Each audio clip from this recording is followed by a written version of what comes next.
Welcome to Under the Covers. I am your host, Siren, and tonight I am your guide through the depths of the darkness. Pour yourself a drink, do some gardening, and curl up under the covers as we surrender into the abyss.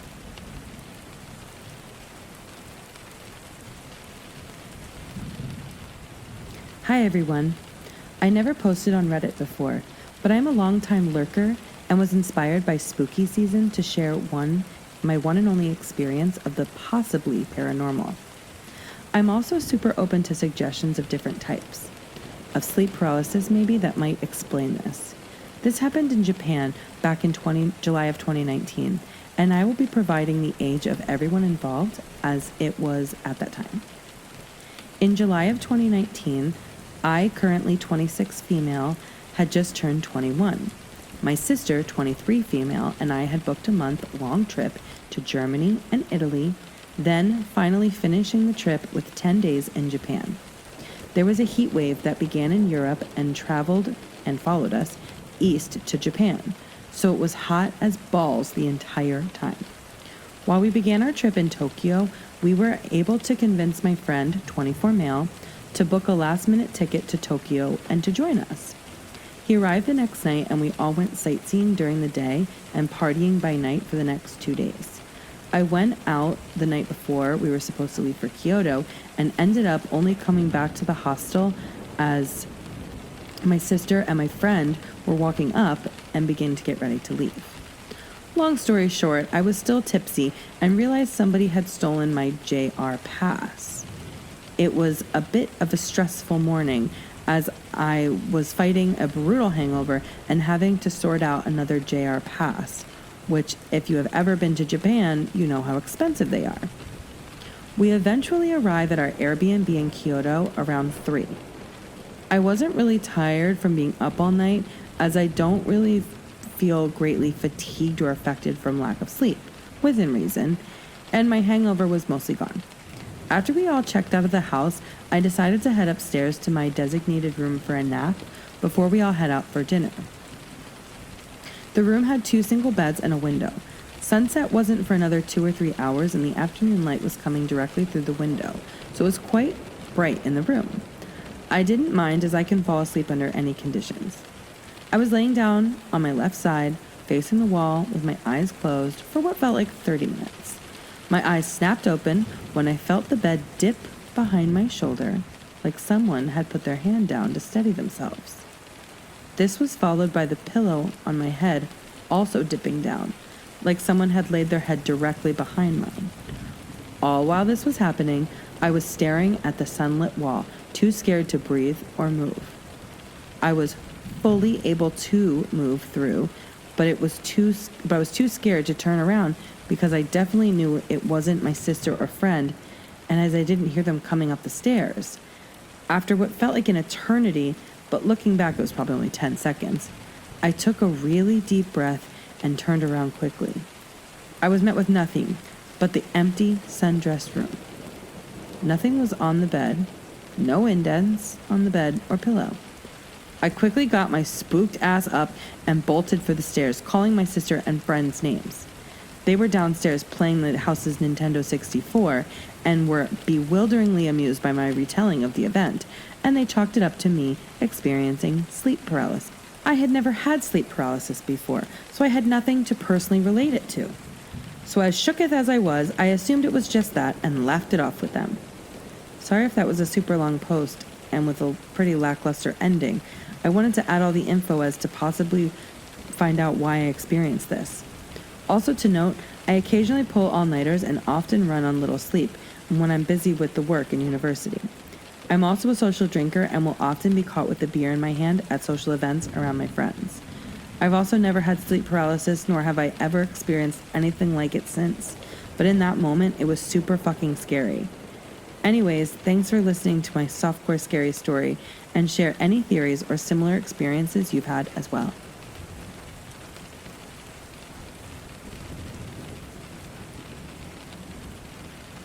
So me and my best friend try and go camping once a year. We've been doing this since we were about 13 years old. Never really truly been scared or anything weird happened until last year in the Blue Ridge Mountains. We showed up during peak season, the first night, and the space was very limited. We were losing light, so we set up camp on a spot on the side of the mountain that was an absolute wind tunnel. Morning came, so we went into town, drank beers, and dicked around until late afternoon. By the time we got back up to the mountains to switch our camping spot, we were losing light again, but managed to find a spot that was more remote. We get set up with our tents, and we get the fire going, and we start drinking again. Time goes by, it's probably 1 a.m. when we see a flashlight aimed at us. And then it starts walking our way.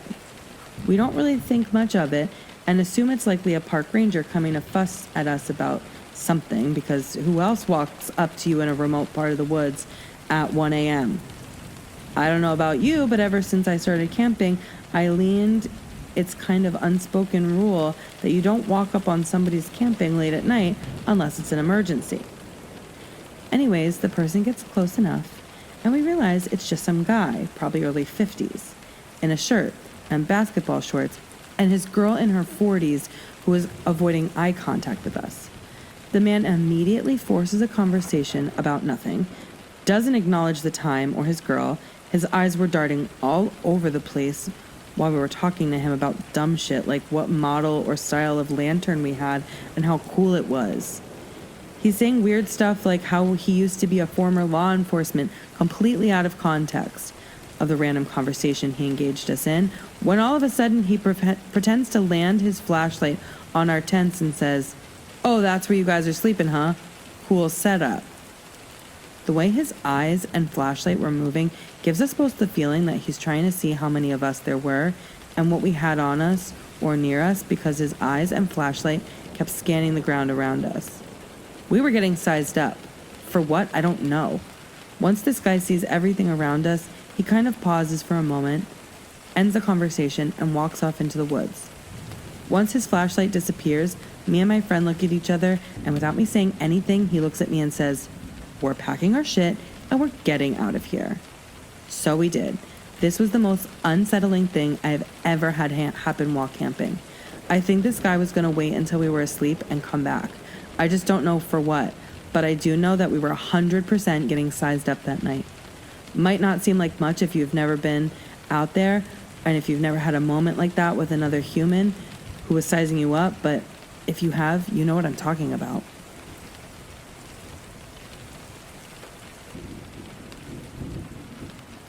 Up until I was about 10 years old, I lived in a townhouse built in the 80s. I loved and still do love that house. I fondly remember the beautiful forest behind it that I used to explore, build forts, and play in with the neighbors' kids.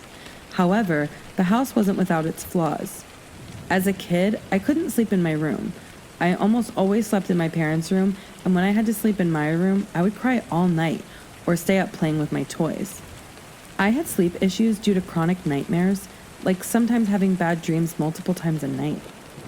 These nightmares often included my thrifted doll, Tasha. Tasha was a typical blue-eyed doll with blonde hair, and she was white. She was the size of an American Girl doll. According to my mom, I found her in a toy section of a thrift store and claimed that the doll had told me her name was Tasha. Obviously, this freaked my mom out, and she became quite uncomfortable with Tasha. One night when I was around 7, I couldn't sleep and decided to play with Tasha. Dumb idea, I know.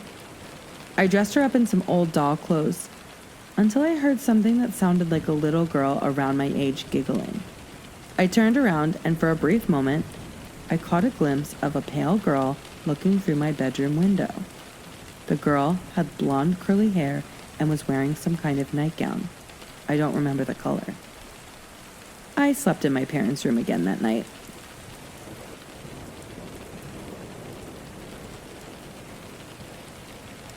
The story in and of itself might not be very scary for some, but what made it unsettling for me is the context around it, so I will start with that. It was a few years back. I was 21 at the time. The story happened in France. I lived in a gendarmerie with my mother and father during my master's study, and no one else. We didn't have any pets either. A gendarmerie is sort of police station, but for military police, and generally serve the same purpose, but for smaller towns and cities. Since my father used to work there, we had a service flat given to my father so we can live with him at work. I've lived there for 11 years at that point. It's a nice, quiet little city, and there is some wildlife on the edges of the city, but nothing too crazy. Maybe some wild boars, a few snakes and foxes, but that's about it. However, in the center of the city where I'd live, there would never be anything like that. The apartment I lived in was on the 6th floor, and the door that led to it was very bulky, and if you let go of the door, it would lock you out automatically. All the windows in the house had double glazing for noise isolation since we live right next to the highway. So if you close the windows, you wouldn't hear anything except for muffled truck horns at times. Now for the story itself. I cannot remember the exact month since I shrugged off the story later on. All I can tell is that it was not summertime, as we'd let the windows open at night in the summer to cool down the apartment, as we did not have AC at the time. I would wake up very late at night, or early in the morning, depending on how you look at it, at around 2 a.m. by a loud banging on my bedroom door. I always kept it locked at night because I like my privacy, and my mother had an unhealthy habit of snooping around. I obviously got startled and woke up on the nerves because while it happened that my father or mother would wake me up at night for urgent matters, they would usually knock as well as call out my name and not bang.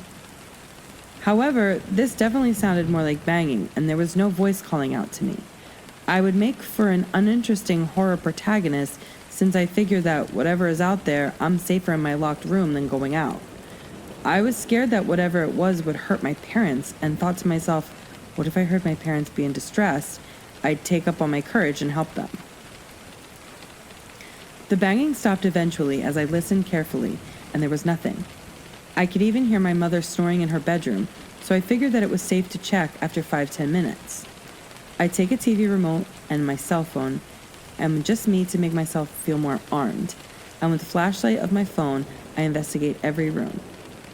There seems to be no intrusion, stolen goods, no broken stuff anywhere, and since both of my parents were still asleep, I figured that it might not have been a strong gust of wind hitting my door, or at least that's what I rolled with because I needed to reassure myself.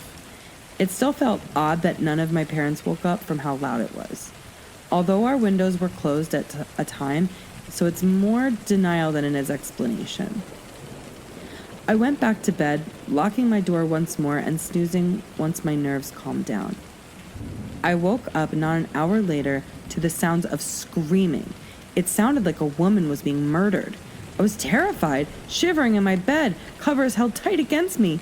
It was so loud, yet so distant. You could hear it echo, so it was from outside for sure, but it meant that whatever was screaming was louder than a truck horn. It sounded mostly like a woman, but it was very intimidating. Not like someone screaming for help, but rather out of anger. It also had that uncanny valley of, it sounds human, but it's not human. And it also had a sort of breathiness to it, like it was panting between the screams. It kept going on for a solid 10 minutes as I cowered in my bed, my mind making thoughts much darker than probably the truth. I stayed up for probably an hour, my heart beating in my chest as I slowly relaxed to the return of the silence. At that point, I was so exhausted I ended up passing out. I woke up the next morning at 10, which is not unusual for me, and the first thing I did was ask my parents. At first, I asked them if they hear any cat fighting last night, thinking maybe I got the spooks from something that mundane. They told me they did not and asked me why. I explained to them the whole thing and precise that it was almost like a woman screaming for help, and I was shocked that none of them heard it with how impossibly loud it was. They kept dismissing it, and it was as if it was weird of me to keep asking to make sure they didn't hear anything that was remotely close to what I could have heard. Nothing. We went on about our days. I was still puzzled, and I tried to think that maybe it was just an animal or something, but I'm not sure that no critters you encounter in the night in our little urban city could have made that noise. And the fact that nobody other than me seemed to have heard it was making me uneasy. because I'm sure I did not dream that. The only explanation I could rationalize with would be the wind for my door, even though I don't understand how wind could have entered my apartment that night, as the intrusion scenario is near to impossible in my mind. And for the screaming, maybe it was a lynx? We have those in France, even if they were rare, and even rarer where I used to live. Although these two rational explanations just don't fit entirely in my heart, and I suppose I'll never know what happened that night.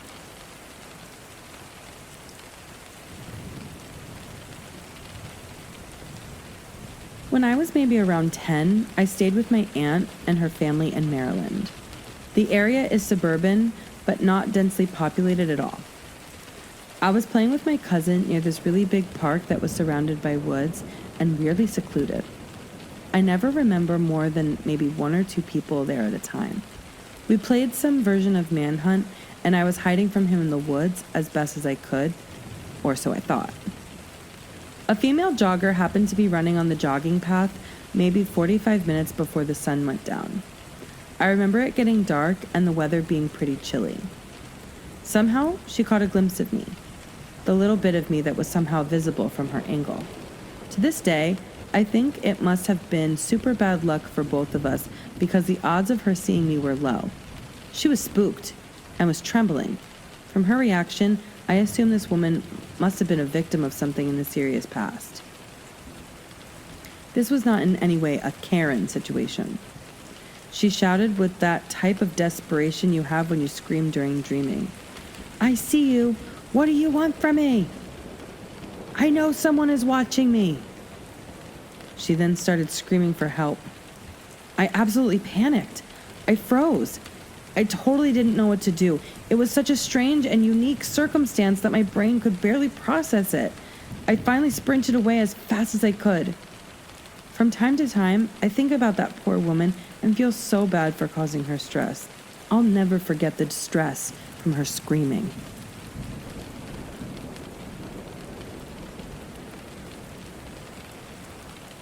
I'm 19 years old.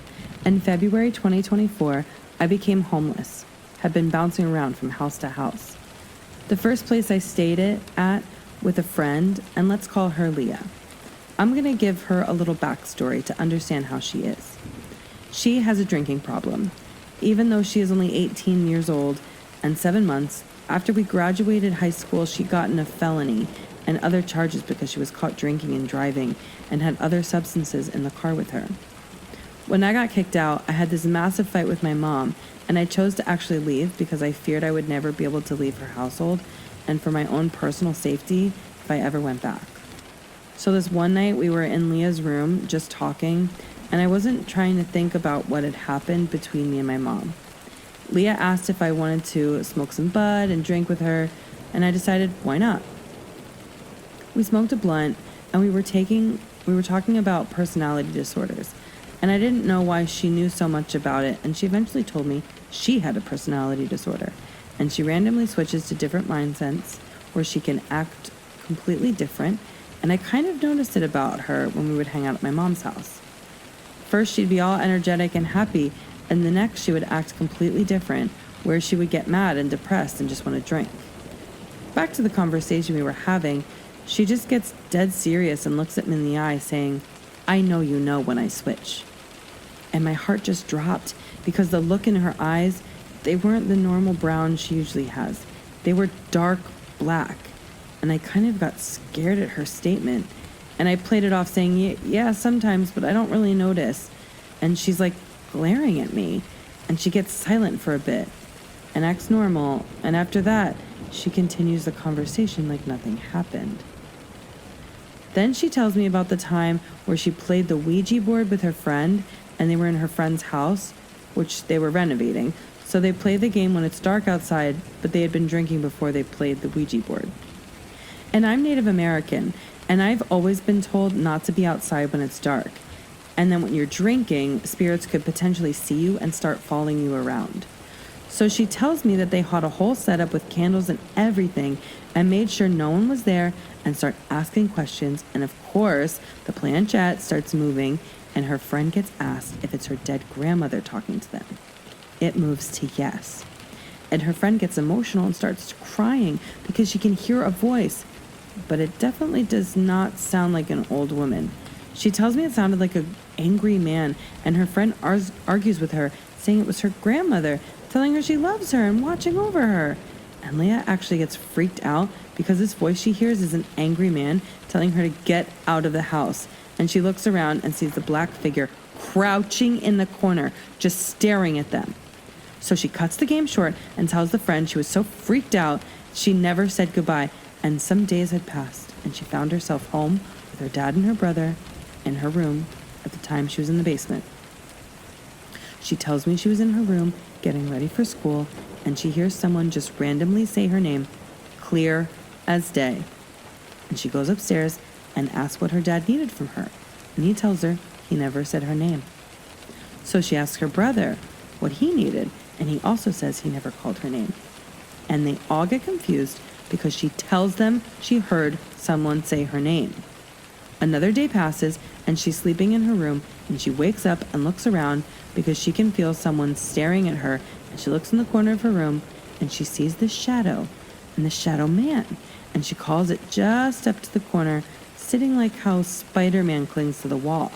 She said after that she'd never slept in her room until she moved in with her grandma. She just stops the story there, and I was feeling a little freaked out. After that story, and for a month I was staying with her, I was having nightmares about my family dying every night.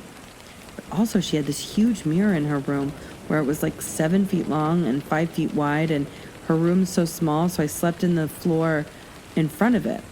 Call me superstitious, but I don't like mirrors facing you towards you when you sleep, because I fully believe at night a mirror is a portal, and it opens and whatever is on the other side can see you. And things ended bad between us because she had her mom come at me all mad, telling me I was saying all these things about Leah I never said. I remember Leah telling me she hears voices, so whatever is attached to her must have said things to her, and she's believed whatever it said. I'm still mad that she wanted to end things the way she did, and I hope I never see her again.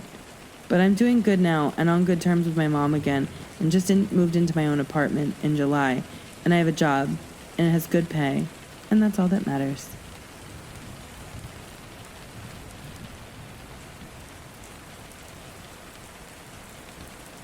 I had arrived to our family beach condo the night before everyone else was supposed to show up. I was a bit concerned because the balcony door on the patio didn't lock. The only thing holding it back was a small metal hook in a ring in the doorframe. This did not concern me at the time because our condo was located on the second floor, sandwiched in the middle of a condominium. It was highly unlikely a criminal would Spider-Man his way up to my specific patio. I went to bed and was awoken around 3 a.m. At first, I thought there was an emergency because I had heard alarms, but they quickly faded. This later turned out to be part of my dream.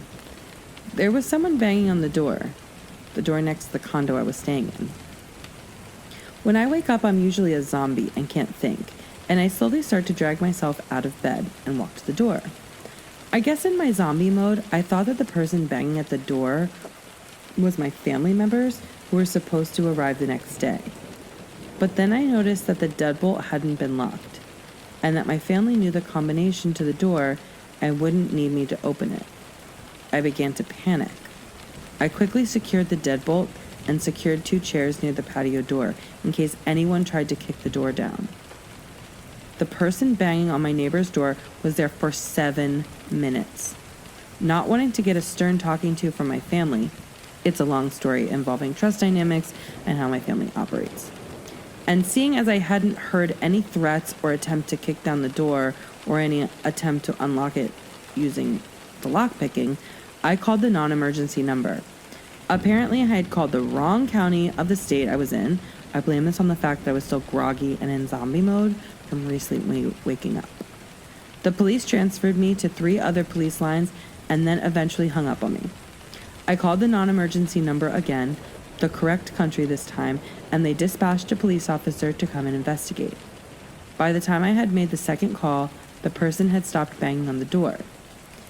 The officer shows up 30 minutes later, and I explain the situation to him.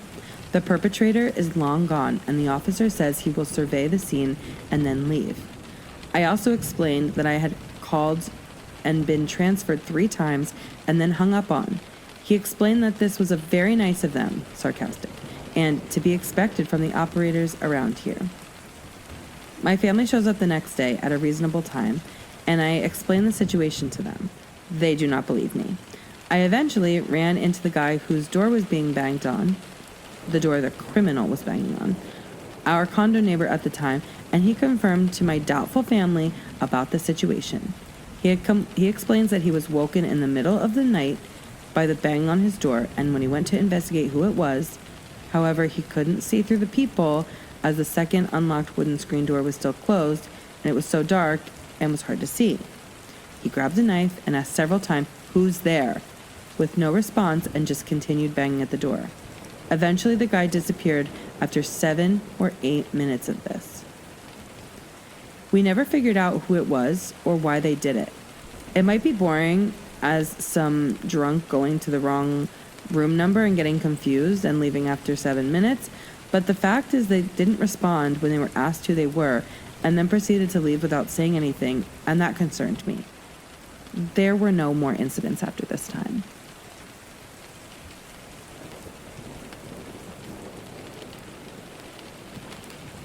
I wrote about my disturbed cousin before, but I'll write about him again with a little bit more detail. For the sake of anonymity, I'll refer to my cousin as Jay. Jay and I are the same age, and when I was little, he lived in the same apartment complex as me and my parents, with his mom, older sister, and younger sister. His mother never fully disclosed who Jay's father was, but whomever he wasn't around. From an early age, Jay displayed disturbing and violent behaviors. They had to get rid of their pets because Jay would harm them. He was destructive with his toys, and he didn't enjoy playing normally with other children.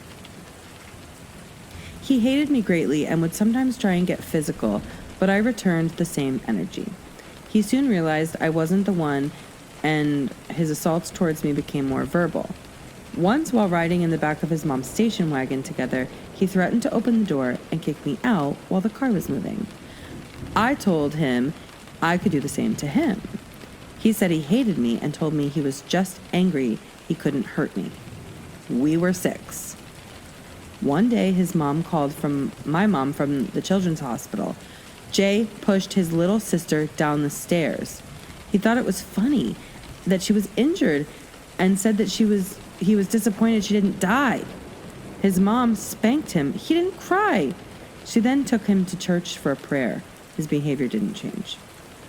On one weekend, Jay's older teen sister, Dee, came to visit us. She looked stressed, and her toe was bandaged. My mom asked her what was wrong, and she confided in us that Jay had become more violent.